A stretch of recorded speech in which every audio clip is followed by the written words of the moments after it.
What do mystics, harlots, and heretics have in common?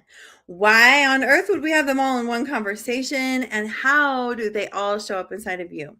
This is what we're going to talk about today. I have with me Lauren Joyce for the Magdalene Interview Series. And as you know, I am super giddy about the fact that she's combining all of these things together. If you know anything about me, I'm Melissa Keenan, and I love this so much. So we're going to have such a juicy conversation. Before we dive into getting to know Lauren, I just want to set the stage for the conversation. The Magdalene Interview Series has been created so that we can widen the conversation around Mary Magdalene, around who she is, and around what it means for us as women and as leaders today, and especially around how we're creating inclusive spaces and how we're really including all women in this conversation as opposed to just a narrow group of women.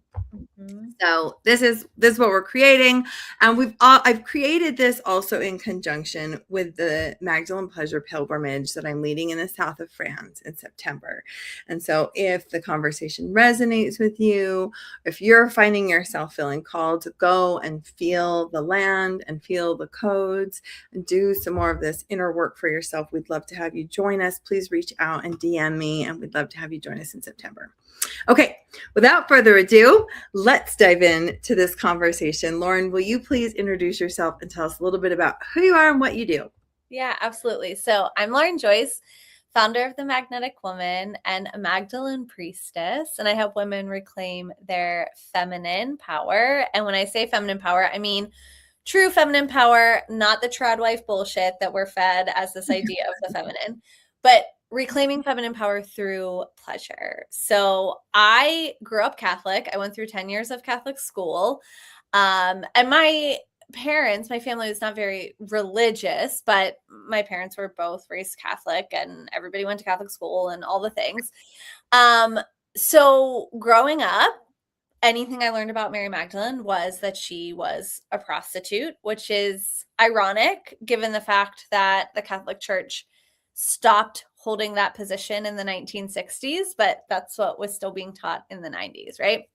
So I go through Catholic school. Then after Catholic school, I'm like, I don't think I'm religious anymore. There is no God. There is no nothing. Of course, you go the whole other end of the spectrum. And when I was 25, my dad passed away. And I knew I didn't want to go back to church. And at the same time, I was spiritually searching for something. Well, I was searching for a lot of things. And I found myself in Regina Thomas Howard. She's the woman who wrote the book Pussy, A Reclamation. I joined her mastery program in 2013. So I was like 26 years old. I had just lost my dad. I had never done any personal development. I'd never read The Secret, like Law of Attraction, what? I had no idea. And there I was in Regina's classroom where she's talking about pussy and sensuality and sexual energy. And obviously all of my Catholic conditioning comes rearing up, like, get the F out of here. Clearly something deeper in me was like, this is the answer. This is the answer that you never had. So the more I began to learn about pleasure and the feminine, the more I had to confront my own religious conditioning and the narratives from the church and from patriarchal religion. And then that's when I discovered that Mary Magdalene wasn't a prostitute, but was in fact a priestess. And when I learned that she was not just a priestess, but what would have been considered a sacred sexual priestess, so a priestess from the Isis lineage who is trained in practices around sacred sexuality, using your sexual energy, it healed something so deep in me because I was just like, wow, everything I was taught that was sinful, wrong, I should be ashamed of as a woman. Not only is Mary Magdalene the embodiment of it being okay, she's the embodiment of it being holy and sacred. And I was hooked. And now this was back in 2016, 2017. So there was not much about Mary Magdalene out there. Like now it's so beautiful and amazing to see so many women talking about it. There's so many books, there's so many podcasts. There was barely anything. So I just started to piecemeal it together as much as I could. Right. And so I've been working with Mary Magdalene. I've considered myself a Mary Magdalene priestess for years now. And to me, my work with her, my connection to her comes through the reclamation of all that is human, like all that makes us a human woman.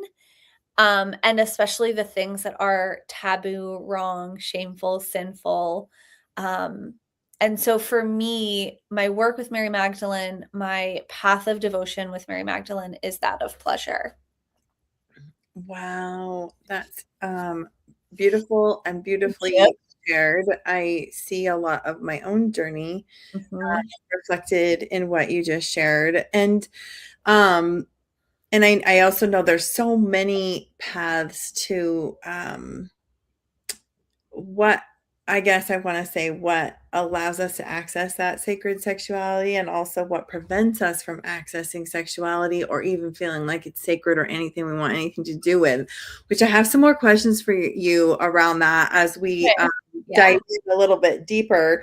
But first, I'd like to ask what did the women of Mystic, Harlot, and Heretic, what do those represent to you? You've got a program coming up called this, Yes.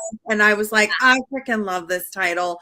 We need to go Yeah. deeper. Mystics, Harlots, and Heretics. What does that mean to you? Yeah. So mystics, right, are spiritual people, spiritual women, women who have lived some kind of path of devotion, who are connected to their intuition, and so that term I think has become more and more popular, which amazing because I don't know, not everybody resonates with the words or titles or archetypes of priestess or witch. And so I think mystic can be this beautiful kind of like catch-all word. um Harlots are, of course, the women who, for me, there's two categories. There's the category of women who have been labeled harlots, like Mary Magdalene, as a way to discredit them. And there are the women who were, in fact, harlots, aka courtesans. So, courtesans, where if you look up the definition, it would probably say a high class, high end prostitute. But they were so much more than that. Yes, they did exchange money for acts of intimacy, but they were also paid just essentially for their existence, for their thought leadership, to they would advise, kings and political strategists from behind the scenes. They were women who were educated when most women were illiterate. They were women who had their own wealth when most women were seen as property.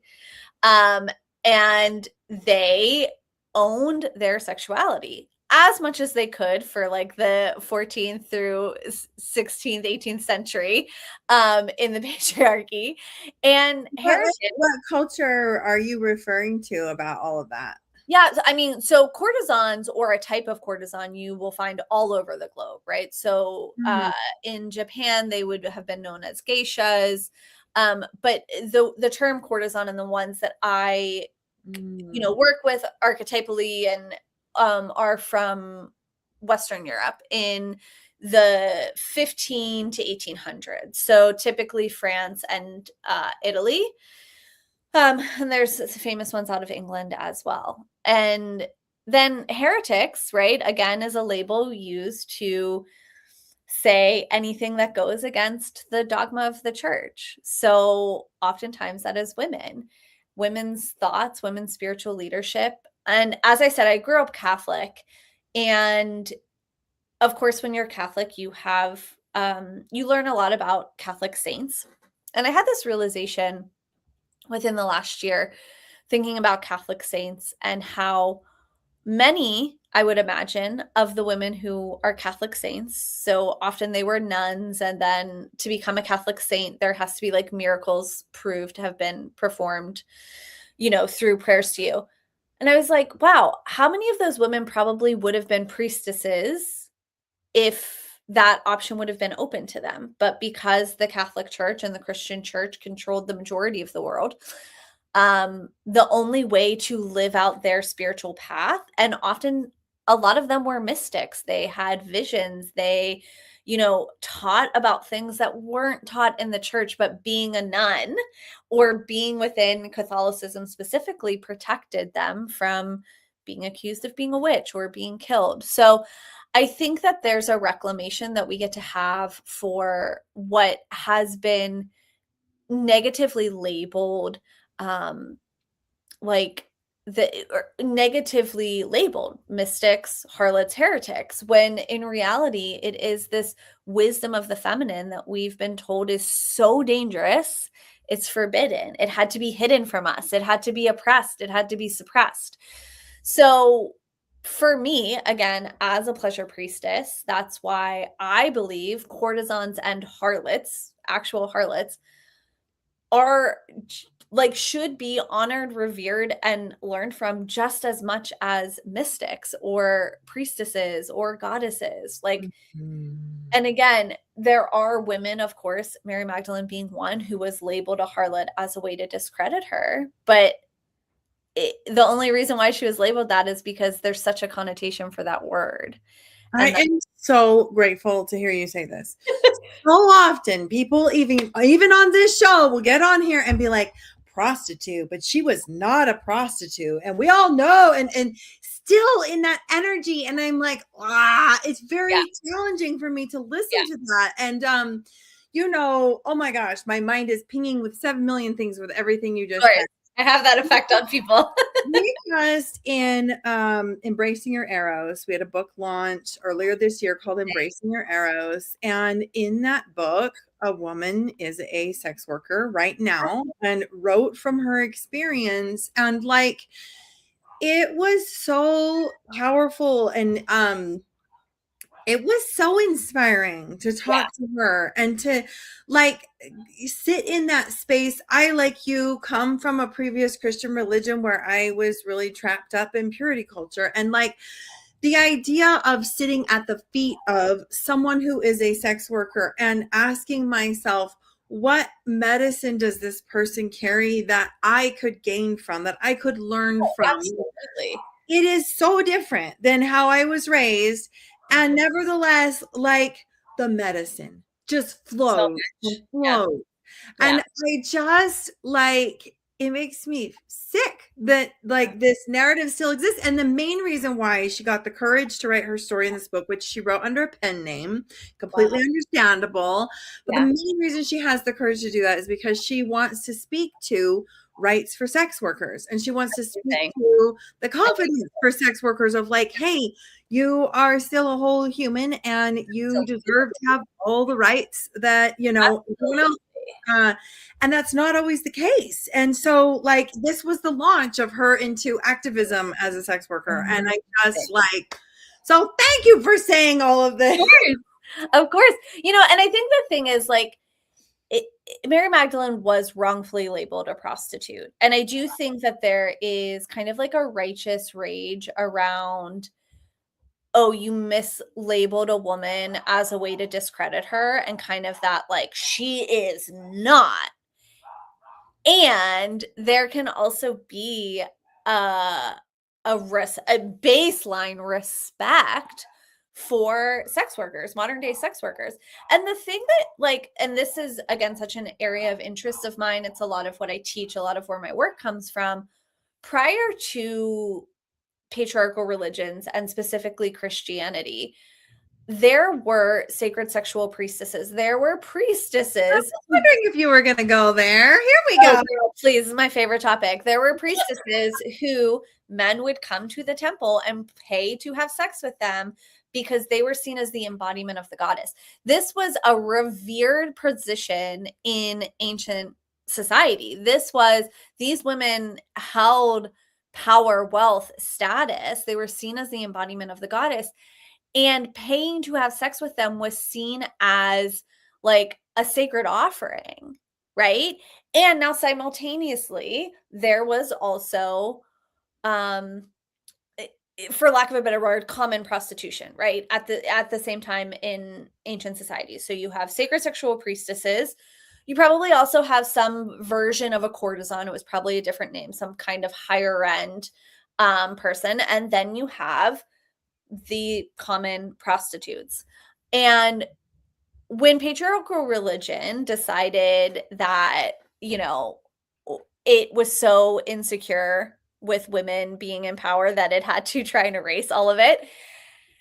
And it started to erase goddess temples, I believe. And I don't know that there really is historical evidence to back that up. But like, again, what's the evidence written by men?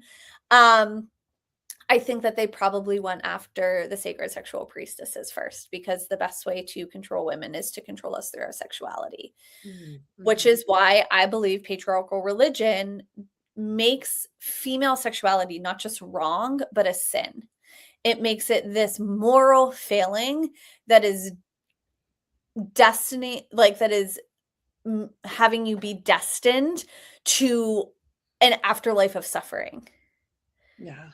Like, if our sexuality was not truly the core of our power, why would they be working so hard to make us terrified of it? Well, and not only that too, but like the patriarchy is the root that has perpetuated sexual abuse and sexual trauma. Absolutely. And the the idea that our bodies are actually not our own. And so that objectification of, I mean, I think about enslaved people, and I think about like that objectification of women, and it's like it takes this to a whole nother level. And Absolutely. so I just I think it's so important what you're saying. And I also think it's important that, like, I come from this white lens, and I come from this like, Yeah. background of elements of purity culture, elements of sexual oppression, even in my ancestry. But there are other people in the world who have, even more intense stories when it comes to reclaiming sexuality. Like, it is such a thing. And I love, like, I think what I want to I'm thinking also as a listener right now, and I'm like, Lauren is actually not teaching people to become sex workers. That's not actually the work we're doing here. No. Lauren is helping, women leaders, women business owners, and things to step into their full power. She's Absolutely. a magnetic woman, all of these things. But I would love to hear you speak to working with women around sensuality and sovereignty.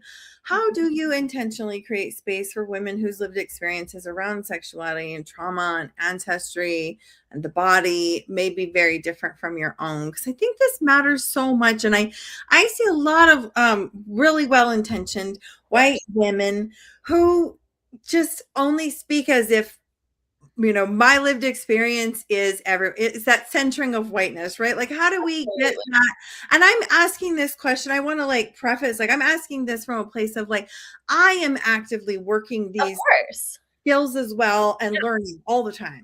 Yeah. Well, I think that that's key, right? Is to know that we're always learning.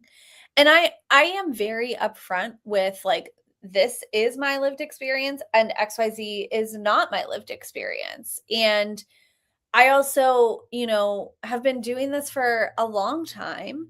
And I have no problem saying like, I don't know that I'm the best person to serve you. I don't know that I am the best person to mentor you or to guide you. And that's where I think having a really diverse community like of peers and friends is really important, because there are women that I can turn to and say like, hey, this person came to me wanting to work on XYZ, and I don't know that I'm the best person for that.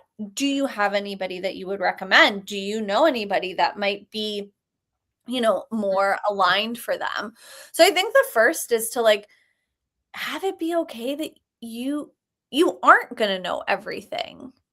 Period, Now, simultaneously we get to trust the sovereignty in other women. So if a woman comes to me and I'm like, that's not my lived experience, and they're like, right, and everything you talk about I love and I want to learn from you, like, you can trust women to make their own choices. But I think it's important to know what your own shortcomings are, and also what your boundaries are. Like, not just ways or spaces or areas where you're like, well, that might not be my lived experience, so I don't know that I'm best serving you.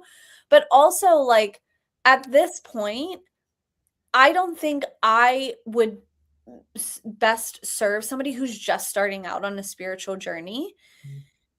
One, because that's not where my gifts are going to be best used. Like what I love to do and the women I love working with, like you've already done a lot of deconditioning and deconstructing about religion and the patriarchy. You've done personal development. You know how to work with your inner child. You know how to regulate your nervous system. So we get to go so deep so quickly, right? Yeah. And if somebody comes to me and they're like, oh, I just like, have realized that Christianity is wrong or bad, or, it's like amazing.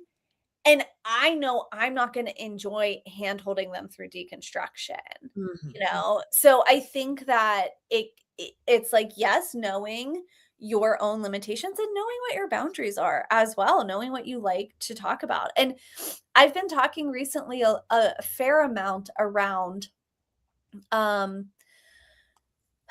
reclaiming your spiritual ancestry, especially as a woman of white ancestry. And this is not I don't work with women of color or no, absolutely not. And there's a lot of white women, hopefully well-meaning, who learn different spiritual practices, typically of some kind of indigenous or people of color, or just spiritual practices that are found nowhere in their lineage. No. And essentially colonize them to make money off of it. And the truth is, we all have spiritual practices pre-Christian in our own ancestry and lineage that we can tap into, that is already like living within our energetic body, our DNA. And again, as I said, I was raised Catholic. Most of, as far back as you can look, people are raised Catholic in my lineage. And so it's like, what was, I come from like Irish and Southern Italian ancestry. So like, what were people in Southern Italy doing before Christianity? Like, okay, there was the Roman Empire, and like, what was that? What was before that? What were people in Southern Italy even doing spiritually during Catholicism, right? Because there's a lot of mixing and melding there. And okay, for Ireland, like the Celtic people were slaughtered and forced to convert to Christianity. And what were they doing before? And I think most people now are very are multicultural, especially here in the United States. It's very rare to find somebody that is 100% something.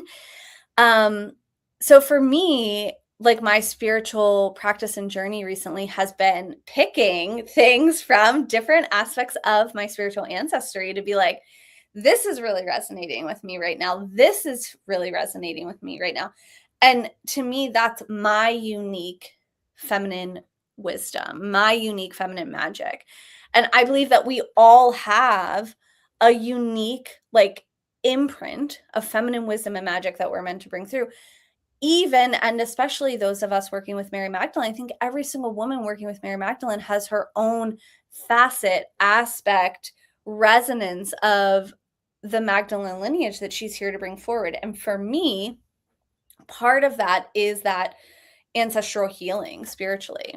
I really love that element, and agree with you that I see a lot of white women struggling, like starving, as you said, for roots and for belonging, and that work has been so meaningful for me as well. And I just want to add to what you said, both about like leadership and inclusive spaces, as well as connecting to spiritual traditions and things. Like, I think it's also, in my experience, has been so valuable to listen and learn from people's other lived experiences. And it's like, if there is a right relationship to a spiritual tradition from a person of color, that can be a really like beneficial thing. Like, go learn, but make sure there's a reciprocal relationship. Make sure there's like money paid, or that there's some kind of proximity, or that you understand the roots of where these traditions come from, and like the oppression that has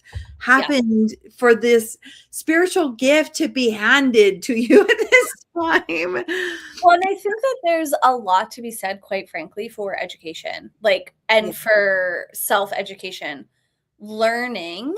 And I'm somebody who loves to learn. I love watching documentaries. I love reading, and a lot of, unpacking my own white supremacy and whiteness has come through, quite frankly, watching historical documentaries, not whitewashed historical documentaries, right?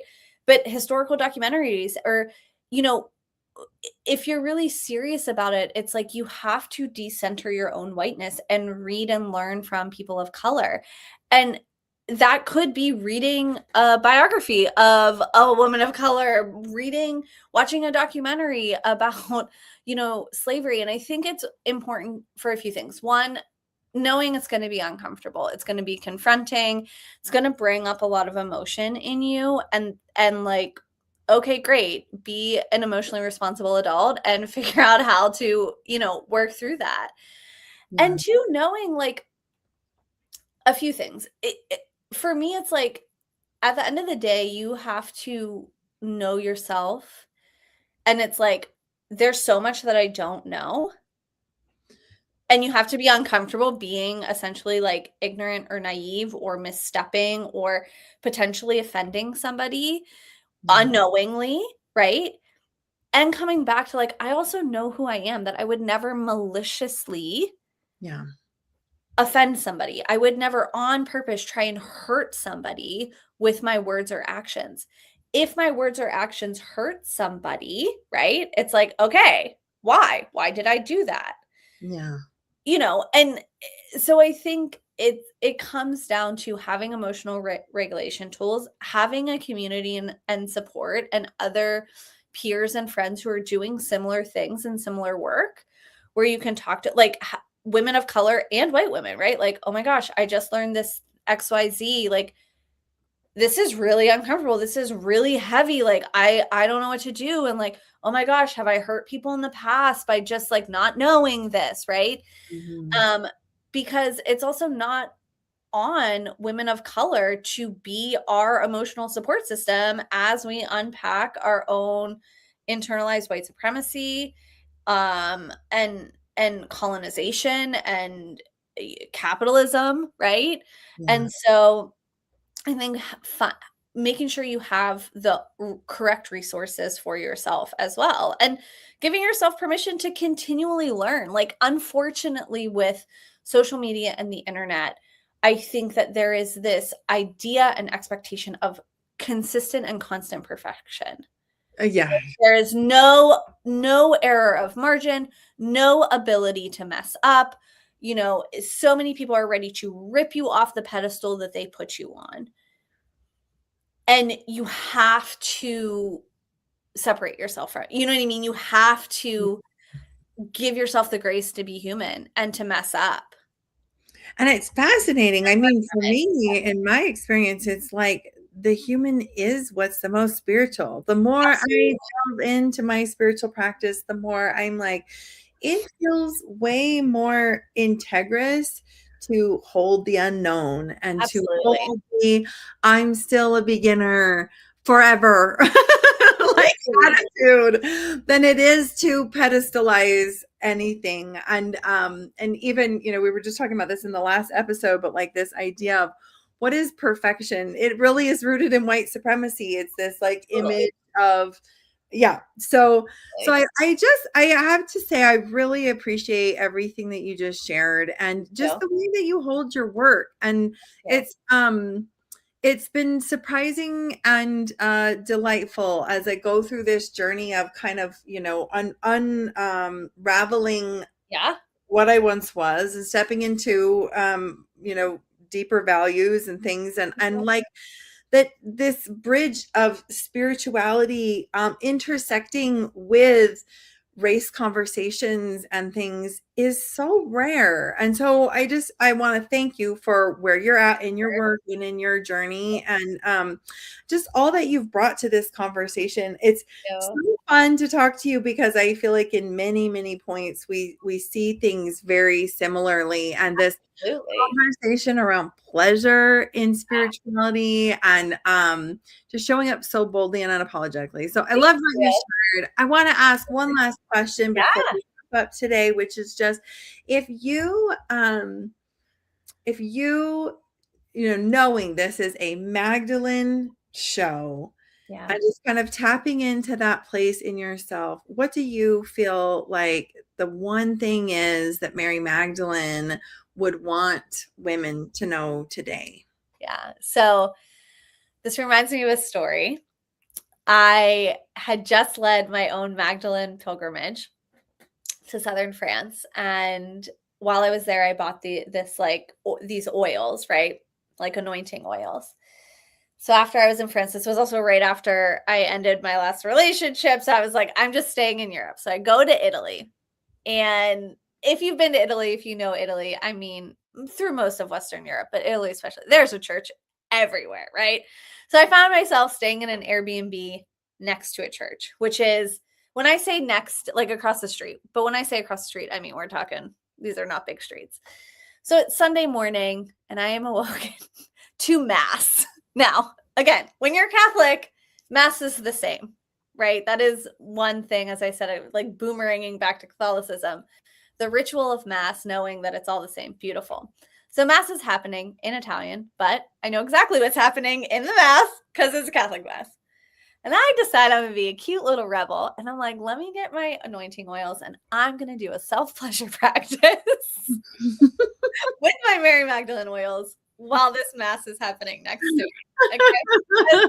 Sometimes I like to be that rebellious. So there I am doing my self-pleasuring practice with my Magdalene oils. And I hear, suffering was never meant to be the offering. Pleasure was always the offering.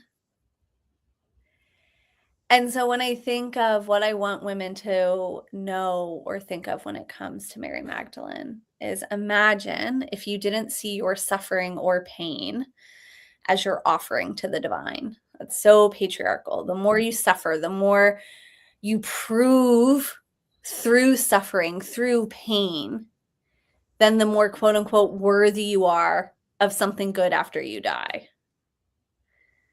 But what if pleasure, enjoyment, happiness, joy, aliveness, right? All of those words can be substituted for each other. What if that was your offering to the divine? How would you view your life differently? Now, that's not to say that you'll never experience hardship or heartbreak or suffer.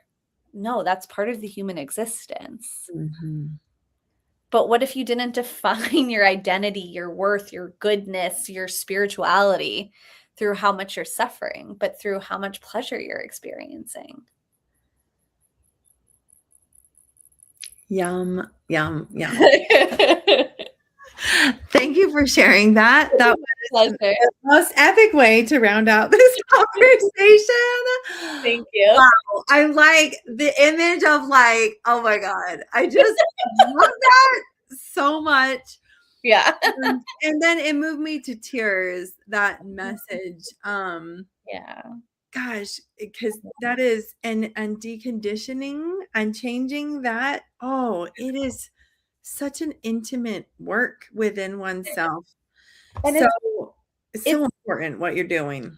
Thank you. And I guess one last thing on that vein or on that note is the path of the sacred feminine, which is what I label as my spiritual path. So in reference to more of like the goddess versus a male god, working with Mary Magdalene, earth-based spiritual practices.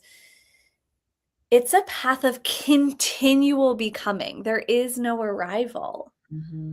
Right? So even this idea of like, what if pleasure was the offering? That is a question that you get to ask yourself all day, every day. Mm-hmm. And then you forget that that's the point. And then you come back to it. Oh, right. What if pleasure was the offering? You go through a season of hardness, of a lot of struggle, of a lot of suffering. And then you remember, oh yeah, what if pleasure was the offering? Right. And so give yourself permission to be on this path of continual becoming, of continually forgetting and remembering, of continually coming back to your humanity as the spiritual practice. Because there is no arrival, there is no perfection. Absolutely. Well, thank you for all that you've said Thank you. today.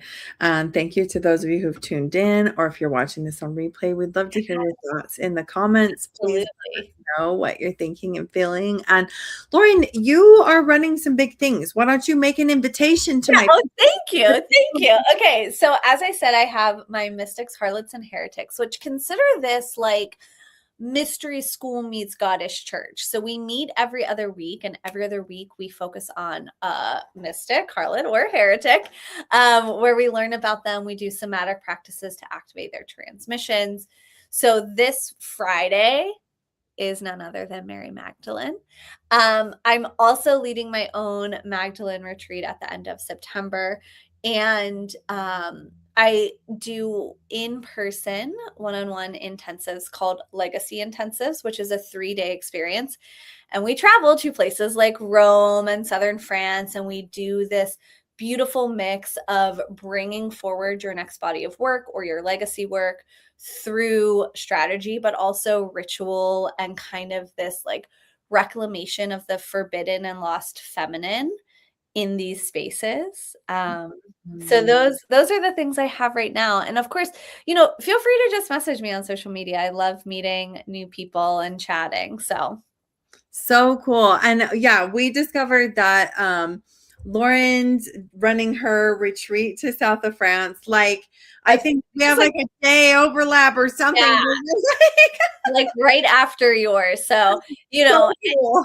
It is amazing. And I think it's also just like such a testament of how it's clear how much the world needs the Magdalene lineage right now. Yeah. And it's such a testament to how many women are awake, attuned, open to it. Yeah.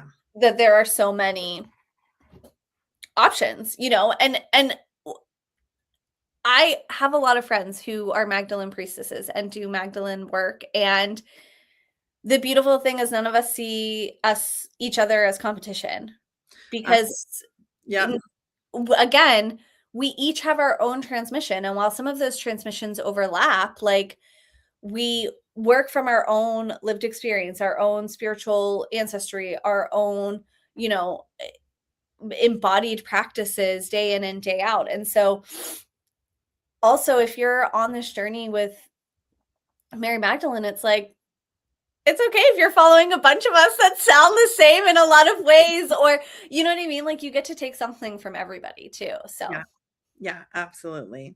Well, wonderful. So check her out. We've got your Linktree link in the description and everything. And just appreciate you so much for being on the show. Thanks again, guys. And we'll see you next time on the Magdalene Interview Series. Thank you.